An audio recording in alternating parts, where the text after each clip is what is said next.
κύριοι, δεν θα το πιστέψετε, αλλά είναι πραγματικότητα. Ήρθε η ώρα για το μεγάλο clone skater The Last and the Best. Παρατηρήστε το stage.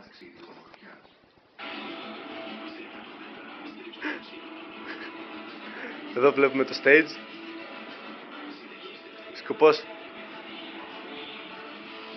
Σκοπός του μεγάλου skater είναι να υπερπηδήσει.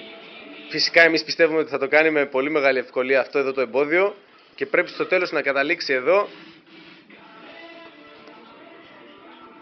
να πιει νερό και να την πέσει στην παραλία. Βλέπουμε και τους αντιπάλους του, είναι έτοιμοι να το υποδεχτούν. Και για να μην σας πολυκουράζω, έφτασε η στιγμή που όλοι περιμένουμε. Μεγάλε clone skater, είμαστε έτοιμοι να σε υποδεχτούμε για το clone skater The Last and the Best. Βγες τώρα!